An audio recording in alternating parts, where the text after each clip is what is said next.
कि अगर ये इमरान खान साहब को 1 साल और जितना टाइम रह गया था पूरा करने देते, लोग पहले भी काफ़ी डिसअपॉइंटेड थे और बड़ा बुरा-भला कह रहे थे हालात को और वो कंप्लीटली फिर एंड पे कहते हैं कि हाँ यार, ये इसने जो किया है वो अच्छा नहीं किया। लेकिन जब से उनको हटाया गया खान साहब को, इमरान खान साहब को, उसके बाद लोगों ने एक एफ़िलिएशन आ गई, पाकिस्तान के झंडे निकल आए कि जी अमेरिका इसके पीछे है और इमरान खान को टाइम पूरा नहीं करने दिया और उनके पास एक रीज़न आ गया। क्या ख्याल है आपका इस बारे में? हाँ, बिल्कुल, मैंने कहा ना इसकी बड़ी पॉलिटिकल कॉस्ट बेयर करनी पड़ी तमाम ऑपोज़िशन पार्टीज़ को जो अभी गवर्नमेंट में है, खान साहब को हटाने की। आइडियल सिचुएशन तो ये होती कि खान साहब को हटा देते। तो क्यों किया गया? इस पे मैंने भी बड़ा सोचा, बड़े लोगों से बात की, जो ऑपोज़िशन में थे उन लोगों से भी बात की। तो उसकी एक वजह यही है कि जो हमें नज़र आ रहा था कि 2 प्लान्स थे कि एक तो ये कि जी हाँ, परफ़ॉर्मेंस की बेसिस पे तो हम जीत नहीं सकते। तो एक तो ये कि मीडिया का गला दबाया जाए, जिसमें पीका ऑर्डिनेंस के अंदर जो चीज़ें हुई वो। दूसरा जो अहम जो अपॉइंटमेंट्स हैं उनको इस तरह किया जाए कि अगले 10 साल का जो प्लान था इनका टोटल वो उसको अकॉम्प्लिश किया जाए। तो ये जी। इसकी बड़ी भारी कॉस्ट थी। तो मतलब it was between the devil and the deep blue sea. तो अब उसमें कोई देयर वाज़ मैं समझता हूँ कि ये जो ऑपोज़िशन जो अभी गवर्नमेंट में आई है इसके लिए कोई विनिंग रास्ता नहीं था। और इसमें अल्टीमेटली शायद पॉलिटिकल फ़ायदा खान साहब को ही हो लेकिन पॉलिटिकल नुकसान वर्सेस पॉलिटिकल एनाहिलेशन का फैसला था जो उन्होंने कहा कि चलें हम पॉलिटिकल नुकसान उठा लेते हैं, पॉलिटिकल एनाहिलेशन से तो बेहतर है। चलिए एक क्वेश्चन और इससे ही मैं साथ जोड़ना चाह रहा हूँ इस पूरे टॉपिक के साथ ही वो ये कि अखबार में इश्तिहार दिया हमारे वज़ीर-ए-आज़म साहब ने तुर्की का दौरा करने से पहले और बहुत एक बहस चल रही है, लोग बहुत उस पे तनकीद कर रहे हैं, कह रहे हैं कि अगर आपके पास पैसा नहीं है, मुल्क के हालात ख़राब हैं, ज़हर खाने का पैसा नहीं है, इतने मसले-मसाइल हैं और आपकी हुकूमत वेंटिलेटर पर है, मईशत वेंटिलेटर पर है, तो किस तरह से आपने आप ये अखबारों में इतनी अपनी मार्केटिंग कर रहे हैं अपने इस दौरे की, आपने कुछ हासिल कर लिया, कुछ आपने अचीव कर लिया इस दौरे से, क्या किया आपने? जाने से पहले इतना पैसा लगा दिया आपने, किस तरह देखते हैं आप इस और ये एक बड़ी लंबी चौड़ी डिबेट है बट मतलब आई वुड एग्री कि मतलब अगर आपके इतने बुरे हालात हैं, आपको इस तरह की स्पेंडिंग नहीं करनी चाहिए। बाकी जो गवर्नमेंट एडवर्टाइज़िंग और अखबारात की वो जो डिबेट है, देखें उसमें जो स्टैटिस्टिक्स है ना, वो मेजॉरिटी गवर्नमेंट एडवर्टाइज़िंग वो होती है जो अनअवॉइडेबल होती है।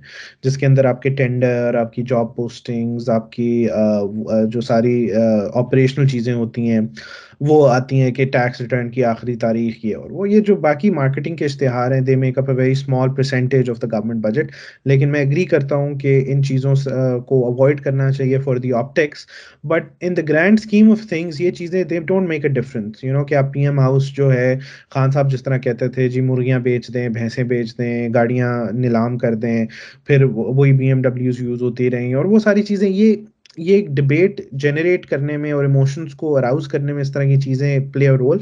बट बॉटम लाइन पे कोई फ़र्क नहीं पड़ता लेकिन येस ऑप्टिक्स जो हैं वो बिल्कुल इसमें इनको नहीं करना चाहिए स्पेशली स्टेज पे। सर एक बहुत ही इम्पोर्टेंट टॉपिक है, वो ये है कि इसराइल का दौरा जो किया अहमद कुरैशी और कुछ आपको मालूम ही है अहमद कुरैशी साहब के बारे में और कुछ लोगों ने भी विज़िट किया। उसके बाद पाकिस्तान के अंदर एक बहुत ज़्यादा सख्त रिएक्शन देखने में आया और कहा गया कि हुकूमत इसराइल को मेबी एक्सेप्ट करने जा रही है, नॉर्मलाइज़ करने जा रही है अपने मामलात और इमरान खान साहब ने भी कहा कि मुझ पर भी प्रेशर था। उन्होंने ख़ैर ये पहले इसका ज़िक्र नहीं किया, जब ये मामला खुला अभी रिसेंटली तो उन्होंने साथ कह दिया कि मेरा भी इसमें है, मुझ पर भी प्रेशर था। तो किस तरह से देखते हैं आप इस मामले को? क्या पाकिस्तान ऐसा कर सकता है और कौन से और ऐसे ममालिक हैं जो ऐसा करने जा रहे हैं आपके ख्याल से? देखिए अब एक बड़ा डिफ़िकल्ट और बड़ा इंटरेस्टिंग और बड़ी ट्रिकी ये सिचुएशन है। वो बल्कि मैं सुन रहा था वो जो उनकी ऑर्गेनाइज़र थी उन्होंने बयान भी दिया कि खान साहब की गवर्नमेंट ने भी उनको सपोर्ट किया और उन जो पाकिस्तानी उनके साथ नेशनल गए थे उनको इजाज़त और एग्ज़ेम्पशन दी ट्रैवल करने की और एश्योरिटी दी कि जब वो वापस आएँगे तो उनको इश्यू नहीं होगा। तो प्रेशर तो बेसिकली ट्रंप दौर में शुरू हुआ, जब आपने देखा कि बहुत सारे और मुसलमान ममालिक ने इज़राइल को रिकॉग्नाइज़ किया।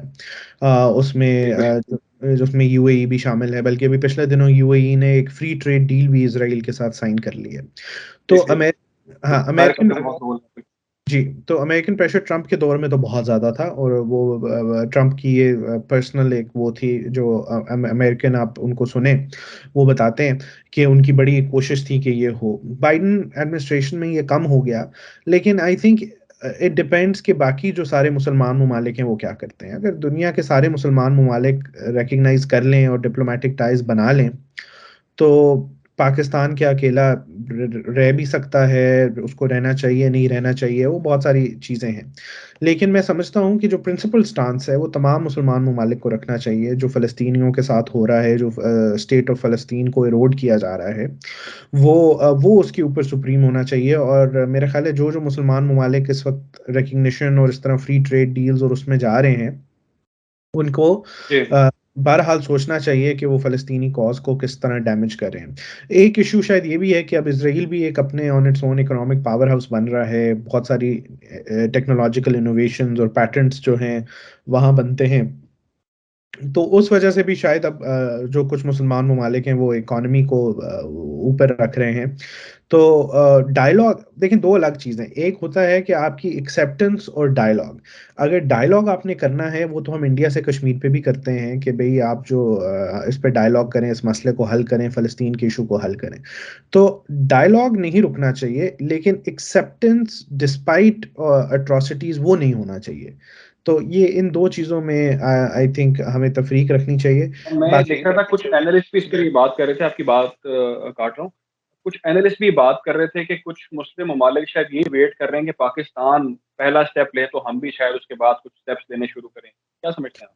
नहीं, आई डोंट थिंक सो। देखिए हम I don't know for some reason हमें लगता है कि पाकिस्तान जो है ना, वो दुनिया का सबसे इम्पोर्टेंट मुल्क है और सारी दुनिया बस पाकिस्तान को देख रही होती है। अमरीकियों के पास कोई टाइम नहीं है, सारा दिन बैठ के पाकिस्तान के खिलाफ साजिश प्लान करते हैं। पूरे यूरोप के पास कोई और काम नहीं है, वो सिर्फ देखते हैं कि इस पाकिस्तानी कौम को हमने ट्रिगर कैसे करना है। पता नहीं ये सेंस ऑफ सेल्फ इम्पोर्टेंस हमारे अंदर कहाँ से, किधर से आया? अगर मतलब मैं बाहर रहा हूँ, 3 मुल्कों में अब मैं पढ़ रहा हूँ। देखिए Pakistan hardly fares in the news. यहाँ की नैरेटिव्स में और उसमें पाकिस्तान बहुत कम डिस्कशन में आता है और अनफॉर्चुनेटली जब आता है तो किसी नेगेटिव चीज़ के साथ ही होता है, या कोई टेररिस्ट इंसिडेंट हो जाता है या कोई और मसला हो जाता है। तो वो इस्लामोफोबिया रिलेटेड बहुत से ऐसी बातें होती हैं बाहर। हाँ, देखिए और इस्लामोफ़ोबिया भी जो है ना, वो इस्लामोफ़ोबिया की आपने बड़ी अच्छी बात की। इस्लामोफ़ोबिया वेस्टर्न कंट्रीज़ में तो उसका इतना इश्यू नहीं है, बड़ा लिमिटेड होता है। इट्स इट्स नॉट लाइक कि आप एक सिस्टेमिक जो रेसिज़्म का जो इश्यू है, वो तो चाहे आप मुसलमान हों या ना हों, वो तो है। लेकिन वो तो हिंदुओं के साथ भी होता है, इंडियंस जो जाते हैं, वो भी कहेंगे कि हम रेसिज़्म को फ़ेस करते हैं। लेकिन इस्लामोफ़ोबिया जैसे बिल्कुल अमेरिका में हो रहा है, आप बल्कि बेहतर समझते हैं, मुझसे बहुत ज़्यादा बेहतर आप इसी को समझते हैं। अमेरिका में जिस तरह से ऐसे वाक़यात सामने आ रहे हैं, जिस तरह से गन शूटिंग हो रही है वहाँ पर और जो अफ्रीकन्स हैं, उनको टारगेट किया जा रहा है, वहाँ पे भी हालात काफ़ी ख़राब हैं। वहाँ पर है, लेकिन एज़ सच अब वो मुस्लिम सेंट्रिक नहीं रहा, वो व्हाइट सुप्रीमेसिस्ट की तरफ जा रहा है। ख़ैर दैट्स लंबी चौड़ी डिबेट, बट मैं बेसिकली ये कहूँगा कि हम जिससे बात कर रहे थे कि हमारी सेंस ऑफ सेल्फ इम्पोर्टेंस जो है वो इतनी नहीं है। अब मैं नहीं समझता, मेरा ख़्याल है पाकिस्तान शायद आखिरी मुल्क होगा जो, अगर बाकी सब ने इज़राइल को तस्लीम कर लिया तो वो इस तरफ जाएगा, क्योंकि हम इतनी अपनी अवाम के अंदर वो कर चुके हैं। मैं राइटली और रॉन्गली नहीं कह रहा, लेकिन वो इतना है तो वो किसी भी गवर्नमेंट के लिए पॉसिबल नहीं होगा करना। तो आई थिंक इसको पॉलिटिकल टूल के लिए इस्तेमाल किया जाएगा, but I do not find any reality. वैसे मैं आप शायद आपने एक रिपोर्ट देखी हो, मैंने एक रिपोर्ट पढ़ी थी और गालिबन बीबीसी पर पढ़ी थी मैंने। उसके अंदर ये था कि अमेरिका की जो इंटरफेरेंस है दुनिया भर के ममालिक के अंदर वो काफ़ी ज़्यादा है। वहाँ पर हुकूमतें बनाने में, उनकी सियासत ख़राब करने में, मरवाने में, मारने में, ऐसा उनके अंदर फैक्ट और फिगर के साथ पूरी बात उन्होंने की थी कि इंटरफेरेंस उन्होंने दुनिया भर में बहुत से ममालिक में किया है। तो आपके साथ ख़ैर वो मैं शेयर भी करूँगा वो रिपोर्ट, अगर आपने नहीं देखी वो रिपोर्ट। नहीं देखिए, इसमें तो कोई शक नहीं, अफ़गानिस्तान के अंदर उन्होंने डायरेक्टली इन्वेड किया, इराक के अंदर गए, लिबिया के अंदर उन्होंने किया, तो वो बाकी तो किसी और दुनिया के मुल्क ने ऐसा नहीं किया किसी भी मुल्क के साथ। तो अगर आप उनका कंपैरिज़न करें बाकी ममालिक के हम साथ, साज़िश और मुदाख़लत में कन्फ्यूज़ हैं अभी तक। देखिए, जो अब साज़िश और मुदाख़लत की जो जो जहाँ तक बात है, मैं समझता हूँ कि अगर अमेरिका ने अच्छा, मैंने तो इसपे एक ट्वीट भी की थी जिस पे तहरीक-ए-इंसाफ वाले बड़े नाराज़ हो गए थे। मैंने कहा था कि देखें, अगर आपकी सारी ट्वीट्स पे होते हैं वो मेरे पास। हाँ, नहीं लेकिन इसको मैंने कहा था देखें, अगर मैं एक मुल्क का वज़ीर-ए-आज़म हूँ और अमेरिका मुझे कहे आपके मैं इकोनॉमिक मसले सॉल्व करता हूँ, हम आपके सारे आईएमएफ के मसले सॉल्व करते हैं, आपके लिए आसानियाँ पैदा करते हैं अगर आप चले जाएँ। तो अगर मैं पैट्रियोटिक हूँगा, मैं कहूँगा यार ठीक है, मैं चला जाता हूँ, अगर सिर्फ़ मेरी ज़ात से मसला है तो मेरे मुल्क मेरी ज़ात से ऊपर। तो आई बिल्कुल अमेरिका की इंटरफेरेंस और ये चीज़ें रही हैं, रहती हैं, वो एक सुपर पावर है, एक हेजेमनी है, एक इम्पीरियलिस्ट वो है।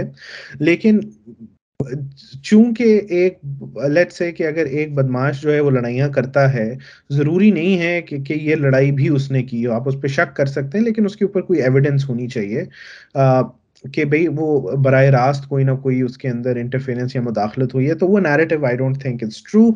मुझे नहीं लगता, मैं जितनी चीज़ें देखता हूँ, जितनी कॉन्ट्रडिक्शंस देखता हूँ इसके अंदर, और अगेन देखें ये हमारे इस वक़्त पाकिस्तान में वो हालत है कि America Joe Biden Obama white house के दौरान पाकिस्तान के ऊपर शदीद मिसट्रस्ट किया जाने लगा। और उसके बाद जो अभी बाइडेन भी उनके साथ था, तो जब बाइडेन आया तो अगेन वो मिसट्रस्ट जो पाकिस्तान का है वो व्हाइट हाउस के अंदर पेनिट्रेट कर चुका है, इसलिए पाकिस्तान से बात भी नहीं की जा रही। सेकेंडली, अगर रिजीम चेंज अमेरिका के लिए होता, देखें जो सच बात है, पाकिस्तान में प्राइम मिनिस्टर के पास कितनी ही अथॉरिटी है ऑन फॉरेन पॉलिसी और defence matters which are of interest to America. American diplomats आते हैं, वो तो एयरपोर्ट से उतर के इस्लामाबाद आने की तकलीफ ही नहीं करते, वो तो सीधा पिंडी जाते हैं, अपनी जो बातें होती हैं करते हैं, वहां से वापस एयरपोर्ट चले जाते हैं। तो मैं तो इस बेसिक ऑफ लॉजिक पे कहूंगा कि अगर रिजीम चेंज चाहिए तो वो तो, और उनको अपने लिए फेवरेबल कंडीशंस चाहिए, वो तो रिजीम चेंज पिंडी में लाएंगे ना, वो इस्लामाबाद में रिजीम चेंज क्यों करें? अच्छा अली, वन लास्ट क्वेश्चन, और वो ये है कि क्या समझते हैं आप पाकिस्तान के अंदर अब हमारी जो हुकूमत है इस वक़्त, शहबाज शरीफ साहब हमारे वज़ीर-ए-आज़म, ये मुद्दत पूरी करेंगे अपनी, या फिर समझते हैं कि इलेक्शन हो जाएँगे, इमरान खान साहब कुछ ऐसा-वैसा चाह रहे हैं और वो हो जाएगा, या टिके रहेंगे अभी जो बैठे हैं यहाँ पर हमारे हुक्मरान? देखिए, आई थिंक हुकूमत की तो इस वक़्त कोशिश होगी कि जो कुछ मुश्किल फ़ैसले ले चुके हैं और आने वाले बजट में चीज़ें होंगी, वो चाहेंगे कि वो 2 बजट प्रेज़ेंट करें। एक बजट ये वाला प्रेज़ेंट करें जिसके अंदर मुश्किल फ़ैसले किए जाएँ, जिसके अंदर महँगाई होगी, जिसके अंदर इकोनॉमिक हमें कॉन्ट्रैक्शन करनी पड़ेगी, हमें अपनी चीज़ों को कंट्रोल में लाना पड़ेगा। इकोनॉमिक ग्रोथ को हमें रोकना पड़ेगा, क्योंकि देखिए इकोनॉमिक ग्रोथ भी, हर इकोनॉमिक ग्रोथ अच्छी नहीं होती है। हमारी मेजॉरिटी इकोनॉमिक ग्रोथ इस वक़्त हो रही थी इम्पोर्टेड शुदा चीज़ों पे, हम चीज़ें इम्पोर्ट करते थे, बेचते थे। इकोनॉमिक एक्टिविटी तो होती थी, इकोनॉमी ग्रो तो करती थी, लेकिन वो सस्टेनेबल नहीं था। तो वो चाहेंगे कि एक तो इसमें मुश्किल फ़ैसले करें, दूसरे बजट में वो फिर अवाम को कुछ रिलीफ़ वग़ैरह दे सकें और थोड़ा-सा जो ये 3, 4, 5 मुश्किल महीने हैं, इनकी मेमोरी को वाइप आउट कर सकें। और जितना अरसा ये रहेंगे, उतना अरसा खान साहब को फ़ायदा होगा। खान साहब चाहेंगे कि आइडियली कि जैसे ही मुश्किल फ़ैसले इनके सारे हो जाएँ, जो मुश्किल इकोनॉमिक टफ़ डिसीज़न्स ले लें, उसके बाद ये चले जाएँ। तो ऑब्वियसली वो चाहेंगे कि ऐसा ना हो। तो ये इसमें ये कशमकश चलती रहेगी, लेकिन अल्टीमेटली गवर्नमेंट कोशिश करेगी वो अपनी मुद्दत पूरी करे। खान साहब का इतना ज़्यादा से नहीं होगा। मेरा ख़्याल है देखा जाएगा कि वो जुडिशरी और एस्टेब्लिशमेंट को कितना अंडर प्रेशर ला सकते हैं कि वो इलेक्शन कॉल करें, ना करें। लेकिन फ़िलहाल तो ऐसा नहीं लग रहा, फ़िलहाल खान साहब बैक फुट में हैं। लेकिन पाकिस्तानी सियासत में हुँ। फ्रंट बैक फुट जितनी जल्दी चेंज होता है, शायद ही किसी सियासत में होता हो। अभी द नहीं, ठीक च कह रहे हैं आप, थोड़ा-सा लगता है ऐसा है कि मामला तब हाँ। खान साहब का एग्रेशन थोड़ा-सा शो उन्होंने किया है, थोड़ा-सा उनका जो बिहेवियर भी है उनकी पार्टी का, वो थोड़ा-सा हमें मोरल भी कुछ डाउन दिखाई दे रहा है। अली, देखना ये है कि अब ये हुकूमत किस तरह से महँगाई से डील करेगी, कैसे लोगों की मुश्किलात आसान करेगी। दूसरी जानिब खान साहब का प्लान अब सामने क्या आता है, इस हवाले से अपने व्यूअर्स को अपडेट रखेंगे। आपके वक़्त का बहुत शुक्रिया अली, अपना ख़्याल रखें, दुआ में याद रखें। अल्लाह हाफ़िज़।